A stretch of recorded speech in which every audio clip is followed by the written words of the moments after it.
बच्चों जय हिंद। स्वागत है आपका मेरे YouTube वीडियो क्लास में। यह वीडियो बिहार बोर्ड के वर्ग 8 के गणित विषय पर आधारित है, जिसमें आज हम अध्ययन करेंगे अध्याय 9 के बीजीय व्यंजक के बारे में। इसके पहले बीजीय व्यंजक के प्रश्नावली 9.1 पर पूरा तरह से हल करा दिया है, और आइए अब आज हम हल करेंगे प्रश्नावली 9.2 के कुछ प्रश्नों को। चलिए तो हम हल करते हैं प्रश्नावली 9.2 के प्रश्नों को। पहला प्रश्न दिया हुआ है कि गुणनफल ज्ञात कीजिए, यानी व्यंजक दिए हुए हैं, ठीक है। और ये दो पदी व्यंजक हैं, क्योंकि इसमें दो पद है, एक और दो, और इसका क्या करना है, एक दूसरे से गुणा करना है। गुणनफल मतलब क्या होता है, गुणा करना। तो चलिए हम गुणा करके एक एक प्रश्नों को देखते हैं। हाँ, यदि आपने मेरे पहले वीडियो को नहीं देखा है, यानी प्रश्नावली 9.1 को नहीं देखा है, और पद, अचर, व्यंजक, सजातीय पद ये सब क्या होते हैं इसके बारे में नहीं जाना है, तो मेरे चैनल के प्लेलिस्ट में जा करके बिहार बोर्ड वर्ग 8 मैथ वाले प्लेलिस्ट में जा करके आप सभी प्रश्नों को देख लीजिए। चलिए तो हम हल करते हैं। प्रश्न संख्या 1, गुणनफल ज्ञात कीजिए। पहला प्रश्न ए नंबर में दिया हुआ है 8x गुणे 2, ठीक है। इसका हमें क्या करना है, गुणा करना है। गुणा करेंगे तो डायरेक्टली गुणा कर देते हैं हम इसमें, ठीक है। ये 2 का 8 से गुणा हो जाएगा, ठीक है, यानी अचर पद का अचर पद के साथ गुणा हो जाएगा। तो 8 दूनी 16, और x बचा हुआ है, इसमें कुछ नहीं है तो यहाँ लिखेंगे हम x, लेकिन ये इसमें साइन क्या है, माइनस का, तो हमें यहाँ माइनस का साइन लगा देंगे। ये हमारा हो गया आंसर, ठीक है। चलिए इसके पहले मैं बता देना चाहता हूँ कि चिन्हों का गुणा कैसे होता है। जैसे चिन्ह होता है ना, क्या होता है, प्लस माइनस, ठीक है। इसका हम अगर गुणा करते हैं तो ये किस तरह से गुणा करता है और किस प्रकार से परिवर्तित होता है, इसको हम देख लेते हैं, फिर आगे प्रश्नावली करेंगे ताकि करने में हमको आसानी रहेगा। जैसे अगर हम प्लस का गुणा माइनस के साथ करते हैं, ठीक है, तो ये आंसर हमें क्या मिलेगा, प्लस का साथ माइनस के साथ करेंगे तो ये माइनस हो जाएगा, ठीक। अब माइनस का गुणा अगर हम प्लस के साथ करते हैं तो ये भी हमारा क्या हो जाएगा, माइनस हो जाएगा, ठीक है। और यदि हम प्लस का गुणा प्लस के साथ करते हैं तो हमें क्या मिलेगा, प्लस, और माइनस का गुणा माइनस के साथ करते हैं तो हमें क्या मिलेगा, प्लस, ठीक है। ये चिन्ह को आपको ध्यान में रखना है, क्योंकि इसकी आवश्यकता इस प्रश्नावली में होने वाली है। इस प्रश्नावली में क्या हमेशा आपको पढ़ती रहेगी, ये गुणा के लिए है, ठीक है। गुणा करने के लिए हम इन चिन्हों का गुणा इस तरह से कर देते हैं, ठीक है। समझ में आ गया आप लोगों को। चलिए अब आगे करते हैं। इस प्रश्न को करते हैं। बी नंबर कह रहा है -3x का गुणा करना है -x² y से, यानी -3x का गुणा -x² y से करेंगे तो हम गुणा करेंगे। तो पहले हम क्या करेंगे, चिन्हों का गुणा करेंगे। चिन्ह के गुणा करने के बारे में भी हमने बताया है आपको कि चिन्हों का गुणा हम कैसे करते हैं। माइनस माइनस का गुणा क्या हो जाता है, अभी हमने बताया कि माइनस और माइनस का गुणा करते हैं तो क्या हो जाता है, प्लस हो जाता है। यानी यहाँ पे हम माइनस और माइनस का गुणा करेंगे तो हमें क्या मिलेगा, प्लस, यानी यहाँ भी माइनस यहाँ भी माइनस, तो ये प्लस हो जाएगा। अब प्लस हम लिखे या ना लिखे कोई फर्क नहीं पड़ता है, क्योंकि कोई भी संख्या अपने आप में प्लस में ही होती है जिसके आगे कोई चिन्ह नहीं लगा होता है। तो हम गुणा कर लेते हैं। यहाँ पे देखते हैं इसका x का गुणांक, गुणांक के बारे में हमने इसके पहले वाले वीडियो में बता दिया आपको। x का गुणांक क्या है, x का गुणांक 3 है, तो 3 का इसके गुणांक के साथ क्या, यहाँ पे गुणांक क्या है, x² का गुणांक 1 है, तो 3 का 1 में करेंगे तो हो जाएगा हमारा 3, और उसके बाद x का x के साथ तो x³ और y हमारा बच गया, और यही हमारा हो गया आंसर, ठीक है। सी नंबर देखते हैं। mn का गुणांक 6 है और np का गुणांक 7 है। पहले गुणांक का हम कर लेते हैं। तो 7 छके 42, यानी 6 7 जा 42, और m, और यहाँ पे m नहीं है तो m लिख देंगे, n, तो यहाँ n है तो n² हो जाएगा, उसके बाद हो जाएगा p। ये हमारा आंसर हो गया, ठीक है। चलिए इसको करके देखते हैं हम। पहले हम क्या करते हैं, इसके गुणांकों का गुणा करते हैं, यानी अचर राशि का। 4 का गुणा 3 हो जाएगा, 4 3 12, 4 3 जा 12, p और p का करेंगे तो p, लेकिन इसके घातांक जो होंगे आपस में जुड़ जाएंगे तो हो जाएगा 6। ये हमारा हो गया आंसर, हो गया। चलिए ई नंबर का करते हैं। गुणा करेंगे, फिर उसी तरह से करेंगे। x का हो जाएगा x क्यूब, y का हो जाएगा y स्क्वायर और z हमारा बच गया। ये हमारा आंसर हो गया। ठीक है, F नंबर देखते हैं। 2.5 मल्टीप्लाई 4x यानी 2.5 गुणे 4x में गुणा करना है। तो पहले हम क्या करते हैं, 2.4x है यहाँ पे। ठीक है, इसको हम देख लेते हैं। चलिए F नंबर जो है 2.5x मल्टीप्लाई 4x यानी 2.5 का गुणा 4x से करना है। तो 2.5 का गुणा इसमें कर लेंगे तो इसको हम 25 मान लेते हैं। 25 4 जा 100 होता है और 1 पॉइंट लगा देंगे हम और यहाँ पे x यानी इसको हम लिख सकते हैं 10x। ये हमारा आंसर हो गया। तो आपको नहीं समझ में आया कैसे गुना हुआ, तो हम बता देते हैं कि ये गुना कैसे हुआ है, इसके बारे में आपको समझा देते हैं। जैसे 2.5 का मल्टीप्लाई करेंगे हम किससे, 4 से मल्टीप्लाई कर देते हैं।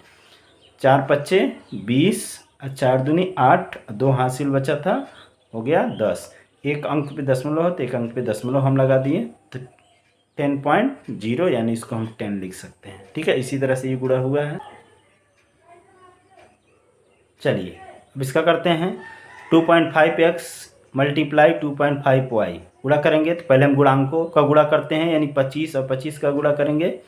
इसको हम 2.5 को हम 25 मान लेते हैं तो 25 का समझ लीजिए ये स्क्वायर हो जाएगा। जैसे हमने बताया था ना कि आपको कि स्क्वायर कैसे करते हैं आसानी से।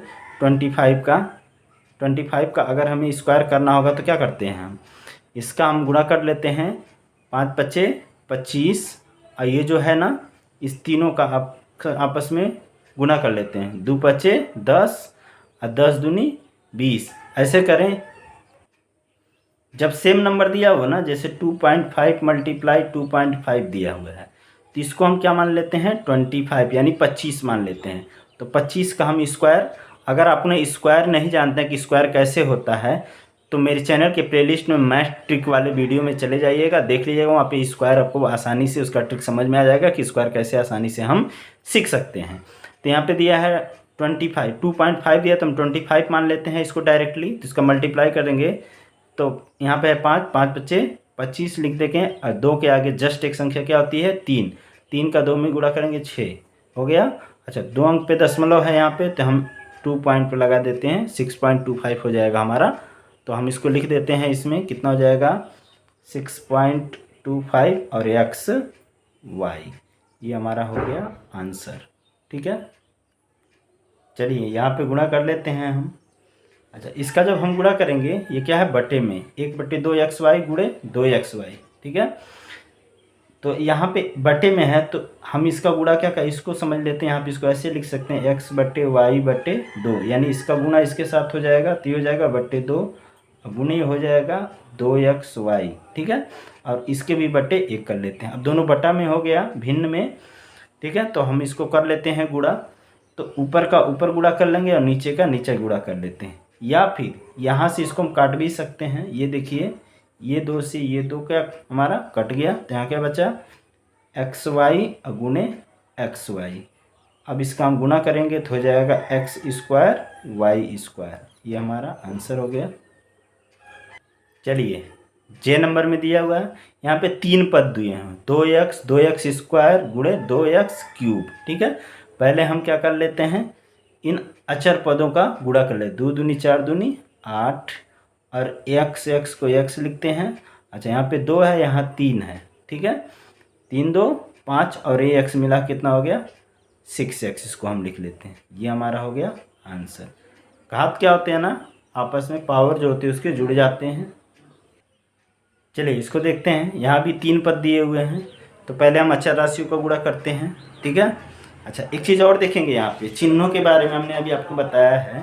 यहाँ माइनस और यहाँ माइनस है, पहले इन दोनों पदों का गुणा कर लेते हैं। तो माइनस माइनस मिल क्या हो जाएगा 5 3 छक्के 18 x² y। अब ये वाला पद बचा हुआ है तो गुणे 7xy कर देंगे। ठीक है, फिर इसका गुणा करेंगे हम तो ये 18 का साथ में हम गुणा करते हैं। तो 18 का साथ में जब हम गुणा कर देंगे तो ये हमारा हो जाएगा 126 x और x मिला के x³ और ये y³। ये हमारा आंसर हो गया। ठीक है, चलिए बीच में एक प्रश्न छूट गया था h नंबर। ठीक है। जी के बाद हमने क्या करा दिया था, डायरेक्टली आई को करवा दिया था। ठीक है, तो एच नंबर हमने छोड़ दिया था। एच नंबर प्रश्न को करते हैं। कह रहा है 1/2x गुणे 1/2y, तो बट्टे में है तो ऊपर का ऊपर गुणा करेंगे तो 1/2×2=4 और एक्स वाई, ये हमारा हो गया आंसर। ठीक है, चलिए प्रश्न संख्या 1 के सभी प्रश्नों को हमने हल कर लिया। अब करते हैं प्रश्न संख्या 2 को हल। तो प्रश्न संख्या 2 में क्या कह रहा है, किसी आयत की आसन्न भुजाएं क्रमशः 6p² q² एवं 2pq है, तो आयत का क्षेत्रफल क्या होगा। इस प्रश्न को करते हैं। चलिए, इसमें आयत की बात की गई है, तो सबसे पहले हम आयत के बारे में जान लेते हैं। आयत क्या होता है, जिसमें लंबाई और चौड़ाई होती है, उसी को हम क्या बोलते हैं, आयत बोलते हैं। और आसन्न भुजाओं के बारे में कह रहा है, पहले भी हमने बताया इसके पहले, दो भुजाएं जहां आपस में आकर के मिलती है ना, यही क्या कहलाती हैं, आसन्न भुजा कहलाती है। ये आसन्न भुजा कहलाती है। ये इसको हम कह सकते हैं लंबाई और इसको हम कह सकते हैं चौड़ाई। तो चौड़ाई लंबाई हमारा दिया हुआ कितना, 6p² q² और चौड़ाई कितना दिया हुआ है, 2pq। तो हमें क्या बताना है, ऊपर आपको दिखाई दे रहा होगा क्वेश्चन में क्या कह रहा है, आयत का क्षेत्रफल। तो आयत का क्षेत्रफल बराबर होता है लंबाई गुणे चौड़ाई। ठीक है, ये आयत है हमारा, तो लंबाई इसका कितना दिया हुआ है, 6p² q² और गुणे 2pq।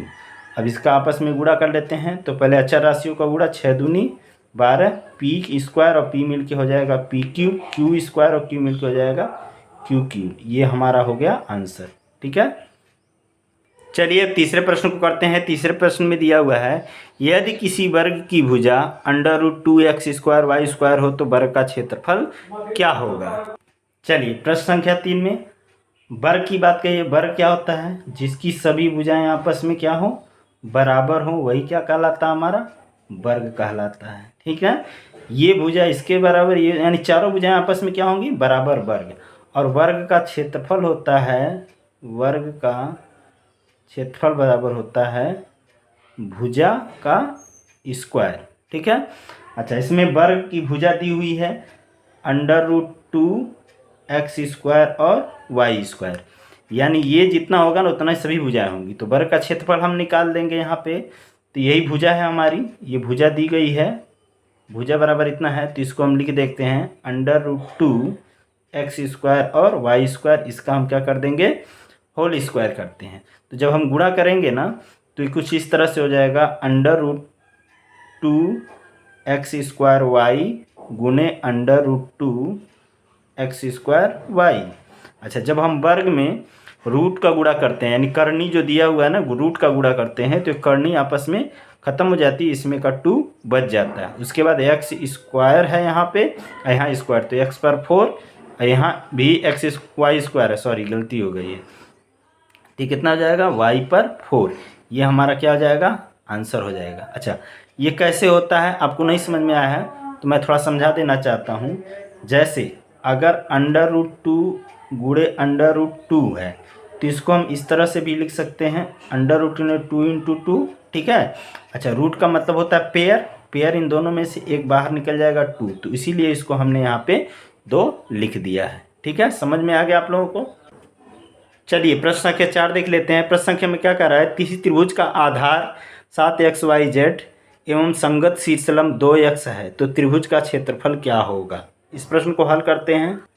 चलिए, इस प्रश्न में त्रिभुज की बात कह रहे हैं, तो त्रिभुज हम जान लेते हैं। त्रिभुज 3 भुजाओं से घिरी आकृति को हम क्या बोलते हैं, त्रिभुज बोलते हैं। ठीक है, ये इसकी क्या है, सब भुजाएं हैं तीनों, और ये इसके क्या हैं, शीर्ष हैं, शीर्ष कहलाते हैं। इसको हम क्या बोलते हैं, शीर्ष। और ये इसकी क्या है, भुजा है। ये सब तीनों क्या है, इसकी भुजाएं हैं। कह रहा है किसी त्रिभुज की आधार यानी नीचे वाली भुजा जो होती है ना, इसी को हम आधार बोलते हैं, जिसपे आकर के वो टिका आता है। आधार वाली भुजा कितना है, 7xyz, ये आधार है। और शीर्षलंब क्या होता है, ये ऊपर से गिरा हुआ सीधे एक रेखा जो आती है ना नीचे वाली लाइन पे, यहाँ पे 90 डिग्री का जो एंगल बनाती है, इसी को हम क्या बोलते हैं, शीर्ष लंब। तो यही शीर्ष लंब, और शीर्ष लंब कितना दिया हुआ है, 2x। तो हमें क्या बताना है, त्रिभुज का क्षेत्रफल। हम जानते हैं किसी भी त्रिभुज का क्षेत्रफल ज्ञात करने के लिए हम क्या करते हैं, 1/2 गुणे आधार गुणे ऊंचाई। ठीक है। अच्छा, इस शीर्ष लंब को हम ऊंचाई कह सकते हैं। क्या कह सकते हैं, ये हमारी ऊंचाई हो गई। अब तो हो गया आसान लगाना। ये त्रिभुज का क्षेत्रफल निकालने का फार्मूला होता है 1/2 गुणे आधार, आधार की भुजा दी हुई है 7xyz गुणे ऊंचाई, ऊंचाई यहाँ पे दिया हुआ है 2x है। ठीक है। इसको हम हल करते हैं, देख लेते हैं, हाई देखते हैं। यहाँ पे है 2 से है 2 कट जाएगा, तो यहाँ क्या बचेगा 7, और इसमें कुछ बचा नहीं तो x मिला के x², y और z, यही हमारा आंसर हो गया। ठीक है, समझ में आ गया आप लोगों को। चलिए अगला प्रश्न देखते हैं, प्रश्न संख्या 5। क्या कह रहा है, समबाहु त्रिभुज का क्षेत्रफल ज्ञात कीजिए जिसकी भुजा 3x² है। चलिए समबाहु त्रिभुज के बारे में इसमें कही गई है। समबाहु त्रिभुज क्या होती है, त्रिभुज पहले क्या होता है, 3 भुजाओं से घिरी हुई आकृति को हम क्या बोलते हैं, त्रिभुज बोलते हैं। ये 3 भुजाएं हो गई। ठीक है। और जिसकी सभी भुजाएं क्या हो, समान हो, यानी ये भुजा, ये भुजा, ये भुजा, तीनों भुजा जो एक समान होती है, क्या कहलाता है, समबाहु त्रिभुज। क्या कहलाता है, समबाहु त्रिभुज कहलाता है। इसी को हम क्या बोलते हैं, समबाहु त्रिभुज।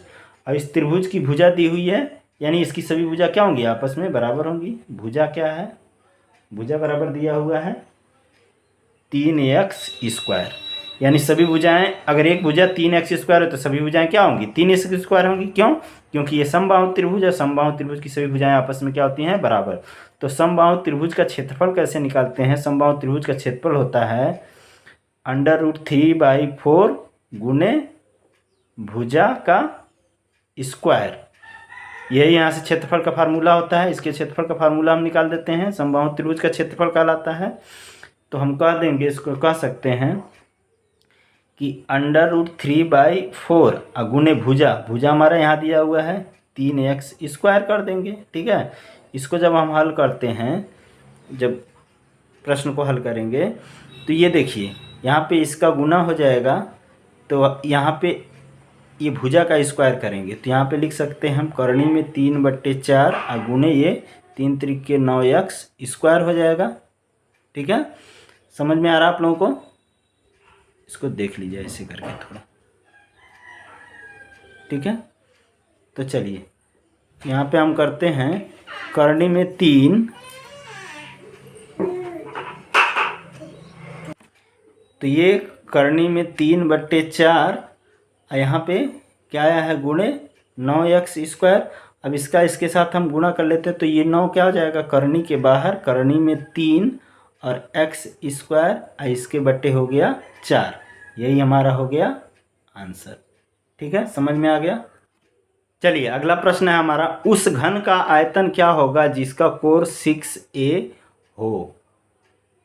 चलिए प्रश्न नंबर 6 में घन के बारे में बात कही गई, तो हम घन पहले बना लेते हैं। ये क्या हमारा घन, जैसे लूडो का गोटी आप लोगों ने देखा है ना, लूडो जो खेलते हैं वो क्या होता है, घन के आकार का होता है। ये हमारा हो गया घन। और घन में ये जो साइड दिया हुआ है, ये इसी को हम क्या बोलते हैं, कोर बोलते हैं। क्या बोलते हैं, कोर कहलाता है ये। तो कोर कितना दिया हुआ, 6a। अब क्या बताना है हमें, इसका आयतन। तो घन का आयतन का फार्मूला होता है, घन का आयतन बराबर होता है कोर का क्यूब या फिर भुजा का क्यूब। तो यहाँ पे दिया हुआ है कोर इसका 6a, तो 6a का क्यूब कर देंगे हम। ठीक है, तो 6a का क्यूब करेंगे तो यह जाएगा 216a³। यही हमारा क्या हो गया, आंसर हो गया।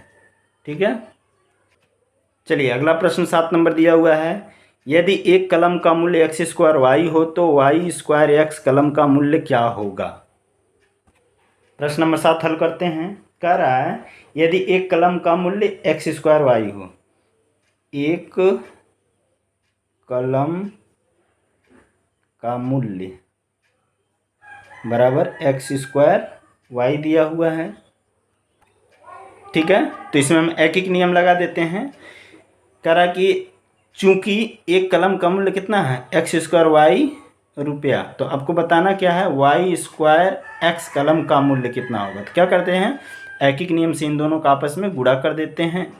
एक कलम का मूल्य वाई स्क्वायर एक्स है तो वाई स्क्वायर एक्स कलम का मूल्य कितना होगा, इन दोनों का आपस में गुणा कर देंगे तो एक्स और एक्स मिलकर हो जाएगा एक्स क्यूब और वाई मिलकर हो जाएगा वाई क्यूब रुपया। ये हमारा हो गया आंसर। ठीक है, समझ में आ गया। चलिए इस प्रश्नावली का अंतिम प्रश्न कर लेते हैं। प्रश्न संख्या 8 का रहा है यदि कोई व्यक्ति एक्स स्क्वायर बटे 2 किलोमीटर प्रति घंटे की चाल से चल रहा हो तो 2 घंटे में वह कितनी दूरी तय करेगा। तो 8वें प्रश्न में कह रहा है कि व्यक्ति की चाल क्या है एक्स क्यूब बटे 2 किलोमीटर प्रति घंटा km पर हावर और कितने में तय करता है 2 घंटे में। तो निकालना क्या है दूरी, तो दूरी बराबर होता है दूरी बराबर चाल गुणे समय। अब हम दूरी निकाल देंगे यहाँ से, तो चाल हमारा कितना है यहाँ पे दिया हुआ है एक्स क्यूब बटे 2, समय कितना लग रहा है 2 घंटा, ये 2 से 2 कट गया तो यहाँ क्या बचा एक्स क्यूब किलोमीटर। आंसर यही हमारा आंसर हो गया, यानी वह व्यक्ति क्या करेगा एक्स किलोमीटर घंटा दूरी तय करेगा। ठीक है, यदि आपको मेरा वीडियो पसंद आ रहा हो, समझ में आ रहा हो, आपको लगता है कि अच्छे से मैं पढ़ा रहा हूँ और आपको अच्छे से समझ में आ रहा है, तो ये वीडियो अपने दोस्तों के पास भी शेयर करें ताकि वो भी इसका लाभ